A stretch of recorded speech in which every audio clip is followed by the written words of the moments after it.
고령군과 달성군 주민들이 4대강 사업으로 생긴 다리 하나를 두고 갈등하고 있습니다. 통행을 원하는 쪽과 반대하는 쪽이 6년째 극한 대립으로 치닫고 있습니다. 신도청이 옮겨간 예천군에 대한 땅 투기로 징계 대상이 됐다가 솜방망이 처벌만 받은 공무원들 가운데 일부가 지방선거에 출마한 것으로 드러났습니다. 같은 도시에 살고 있더라도 지역에 따라 기대 수명에 차이가 있는 것으로 조사됐습니다. 대구의 경우 수성구와 서구의 수명 차이가 3살이나 났습니다. 포스텍에서도 미투 폭로가 나왔습니다. 한 교수가 3년 전 학교를 방문한 정부 고위 공무원에게 성추행을 당했다고 밝혔습니다. 시청자 여러분 안녕하십니까? 계속해서 대구 경북 소식입니다. 검찰이 대구은행을 다시 압수수색했습니다. 이번에는 채용 비리가 아니라 비자금 관련 수사입니다. 채용 비리에다 비자금까지 검찰이 대구은행을 향한 칼날을 양쪽 모두 세웠습니다. 윤태우 기자가 취재했습니다. 검찰이 압수수색한 곳은 행정비서실과 사회공헌부 그리고 총무부 이렇게 3곳입니다. 행장 비자금을 조성한 것으로 의심되는 곳입니다. 사회공헌부하고요, 비서실하고 저 행장 지시 받아가지고 상품권 구매하고 비자금 조성하고. 비자금 수사만을 위한 압수수색은 이번이 처음입니다. 검찰은 또 대구은행 부인회라는 조직의 자금 흐름에 주목하고 있습니다. 행장과 부행장, 지점장급 이상 은행 간부 부인들의 모임입니다. 부인회는 연간 6천만 원의 회비로 장학금 지급과 불우이웃 돕기 같은 봉사활동을 해오고 있는데 부인회가 활동에 필요한 경비를 대구은행장의 비자금으로 대납하고 대신 부인회 계좌에서 행장 비자금 계좌로 돈을 넣어준 정황이 잡혔습니다. 일종의 돈 세탁인 겁니다. 이런 식으로 비자금 계좌로 흘러들어온 돈은 개인 주머니로 흘러갈 가능성이 있습니다. 지금까지 경찰이 진행한 비자금 수사와는 다른 방향입니다. 검찰이 대구은행 채용 비리뿐만 아니라 박인규 행장의 비자금 수사도 속도를 내고 있습니다. 경찰에서 넘긴 비자금 조성과 횡령, 업무상 배임 외에 다른 혐의를 찾고 있는 것으로 보이는데 결국 박 행장을 기소하겠다는 의지로 풀이됩니다. 채용 비리와 관련해서도 인사 실무자 집을 추가로 압수수색해 휴대전화와 컴퓨터를 압수했습니다. 영장이 기각된 은행 직원 2명에 대해서는 구속영장을 다시 청구하기 위해 증거를 더 수집하고 있습니다. MBC 뉴스 윤태호입니다. 대구은행 노조가 박인규 DGB 금융지주 회장에게 사퇴 요구서를 전달했습니다. 대구은행 노조는 조직의 안정적인 경영을 위해 차기 지주회장 체제에서 새 은행장을 선임하는 게 순리이자 상식이라며 박인규 행장은 행장직과 금융지주 회장직을 모두 물러나라고 요구했습니다. 노조는 이와 함께 지배구조 개선과 은행장 선임에 현 행장이 관여하지 말 것, 또 모레 예정된 임원 후보 추천위원회를 취소하고 임시체제로 운영하라고 촉구했습니다. 이웃사이인 고령군과 달성군 주민들이 낙동강에 놓인 다리 하나를 두고 6년째 대립하고 있습니다.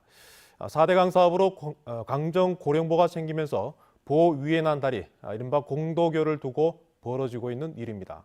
신병철 기자입니다. 고령군 다산면과 달성군 다사읍 사이를 흐르는 낙동강에 강정 고령보가 가로지른 건 2012년입니다. 그때부터 고령군과 달성군 주민들 사이에 갈등이 시작됩니다. 갈등의 씨앗은 강정 고령보를 유지 관리하기 위해 보위에 만든 공도교. 고령 주민들은 보를 따라 나 있는 다리인 공도교에 차가 다닐 수 있게 해달라고 요구한 것입니다. 경제적으로도 상당한 것 아닙니까? 바로 이러면 바로 일로 통과가 됩니까? 그죠? 그런데 저 하원으로 저 둘러가려고 하면 그 유류 경비라든지 고령군은 달성군과 합의도 되지 않은 상태에서 차량 통행을 시키겠다면서 강정 고령보가 준공도 되기 전인 2011년 32억 원을 들여 공도교와 연결되는 도로를 건설했습니다. 국토부나 이쪽에서 할 때 4대강 사업하면서 당초 계획도 지금 저희들 쪽에서는 이게 개통하는 걸로 그렇게 이야기를 하는 걸로 알고 있거든요. 이에 대해 달성군은 공도교와 연결되는 달성군 쪽 지역은 기존의 도로가 좁아서 교통량이 늘면 교통사고 등 문제가 생긴다면서 반대하고 있습니다. 도로를 내놔놓고 달성군 보고 자기 내놔지기 달성군에 도로를 계속 하는 강제로 달성군 보고 지금 떼서는 거 아닙니까? 문제는 달성군의 요구대로 새 도로를 만들려면 1,400억 원의 공사비가 들어 도로 개통이 사실상 거의 불가능합니다. 고령군이 연결도로공사에 수십억 원의 예산만 낭비했다는 지적이 나옵니다. 강정고령보의 관리 주체면서 도로 개통에 열쇠를 쥐고 있는 국토교통부는 고령군의 태도에 대해 이해하기 어렵다는 반응입니다. 자기들은 이제 그렇게 해놓으면은 뭐 되겠다고 판단을 했는지 모르겠지만 요즘 저희도 우리 국토관리청에서 공사하는 사업 같은 경우 선행도 뭐 민원이 있으면은 집단 민원이 있으면 선행도 뭐 제대로 못 가는 판에. 두 지방자치단체들 간의 합의가 제대로 되지 않으면서 이 공도교는 보호 유지 관리를 위한 차량 이외에는 통행이 금지되어 있습니다. 고령군 주민들은 다음 달 초 1,000명 이상이 참가하는 도로 통행 허가 촉구를 위한 대규모 집회를 계획하고 있어서 양지역 간 주민 갈등은 더욱 커질 것으로 우려됩니다. MBC 뉴스 신병철입니다. 이번 대구시 교육감 선거의 화두는 단일화입니다. 보수와 진보 두 진영 모두 이 단일화를 추진하고 있는데 두 쪽 모두 과정이 순탄치가 않습니다. 이상원 기자가 보도합니다. 보수 진영 강은희, 이태열 두 예비 후보의 단일화가 추진된 건 지난 1월입니다. 대구 학부모 연합회를 비롯한 50여 개 단체가 참여하는 조은 교육감 추대 국민운동 대구 본부가 지난달 말로 단일화 시한을 잡았지만 지켜지지 않고 있습니다. 여론조사 반영별 같은 단일화 방식을 두고 두 후보 간 시각차가 너무 큽니다. 언론 여론조사하고 교추본의 그 여론조사 해가지고 그래서 저는 이제 5대5까지는 제가 이제 수용하겠다는 이야기 했었는데 그 강은희 측에서 9대1이니까 그럼 이런 식으로 편파적으로 하면은 나는 합의하지 않겠다. 그런 논의는 교추본 내에서 있었던 내용인 것은 같으나 후보가 양 후보에게 직접적으로 토의를 통해서 얘기된 바는 없습니다. 진보 진영에서는 지난 23일 김태일 후보가 김사열, 홍동률 두 후보에게 단일화를 제안했습니다.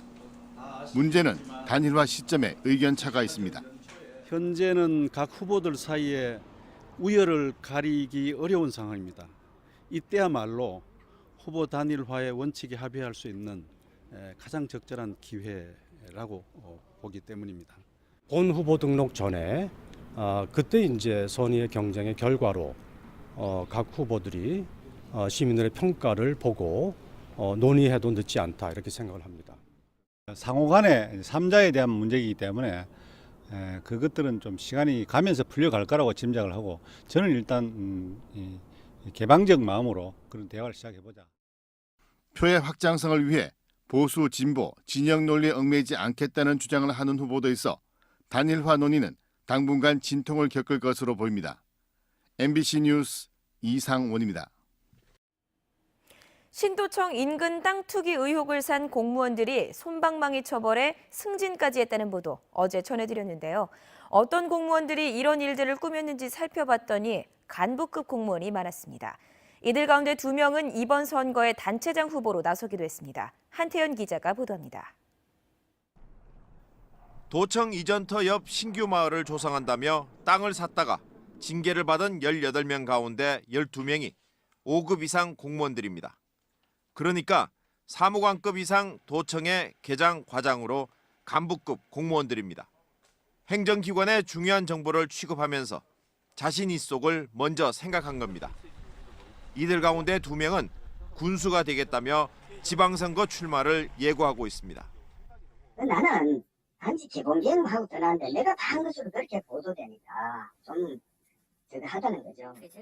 도청 이전하고 하니까 인구유 차원에서 그 예천군에 마을을 조성해서 들어오면 좋겠다 하는 건 요청이 있어서 거의 저희들이 이제 도청 공무원들이 참여를 했던 거거든요. 누구보다 본보기가 돼야 할 간부들이 업무로 알게 된 정보를 이용해 돈벌이에 나섰다가 말썽이 생겼는데도 별 문제가 되지 않는다는 결과가 돼버렸습니다. 직위가 높을수록 더 높은 도덕성이 요구된다는 보편적인 상식이 유독 우리 공직사회에서만큼은 예외가 되고 말았습니다. MBC 뉴스 한태연입니다. 같은 도시에 살면서도 어디에 사는지에 따라 수명이 크게 차이 난다면 무엇으로 설명할 수 있을까요? 대구에서도 기대 수명이 3년이나 차이가 났습니다. 권윤수 기자가 전해드립니다. 한국건강형평성학회가 한국인의 기대 수명을 광역단체별, 기초단체별로 조사했습니다. 17개 시도 가운데 대구는 81.7세로 5위, 경북은 81세로 13위였습니다. 기대 수명이 가장 높은 곳은 서울입니다. 83.3세, 가장 낮은 곳은 80.7세인 전라남도로 두 지역 2.6세가 차이 났습니다. 그럼 대구 경북을 자세히 들여다볼까요? 대구의 8개 구군 가운데 기대 수명이 가장 높은 곳은 수성구로 82.6세, 가장 낮은 곳은 79.8세인 서구로 나타났습니다. 이 두 지역 3살쯤 차이가 나고 있죠. 특히 서구는 전국 250여 개 기초단체 중에서도 221위에 그쳤습니다. 다음은 경북인데요. 도시와 농어촌 가운데 어느 곳이 더 길까요? 경북에서 기대 수명이 가장 높은 곳은 구미로 81.1세였습니다. 다음은 울릉군 81세, 포항시 북구 80.9세 순이었고 가장 낮은 곳은 78.9세인 영양군입니다. 기대 수명 차이는 소득 수준에서도 납니다. 대구 지역 소득 상위 20%의 기대 수명은 84.5세, 하위 20%의 기대 수명은 77.7세로 무려 6.8년의 차이가 있습니다. 경북도 소득 상위와 하위 사이 6.7년의 차이가 있는데요. 이 전문의들은 소득 수준이 높을수록 질병의 대처가 빠르고 비교적 건강관리에 신경을 더 쓰기 때문으로 분석했습니다. 이런 소득 수준별 격차를 더욱 벌리고 있는 3대 사망 원인을 보면요.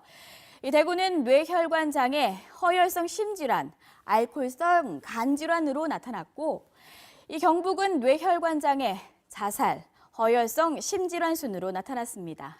MBC 뉴스 권윤수입니다. 포스닥에서도 모 여교수가 교내 통신망에 미투를 폭로한 글을 올려 학교가 진상조사에 나섰습니다. 포스닥 교내 통신망에 자신을 이 대학 여교수라고 밝힌 제보자는 2015년 같은 대학 A 교수가 주선한 술자리에서 고위 공무원 B 씨로부터 성추행을 당했다고 주장했습니다. 여 교수는 해당 교수와 공무원에게서 사과를 받지 못했다면서 자신의 피해를 폭로해 여성에 대한 인식 전환과 비정규직 교직원의 인권을 신장하는 계기가 되길 바란다고 밝혔습니다.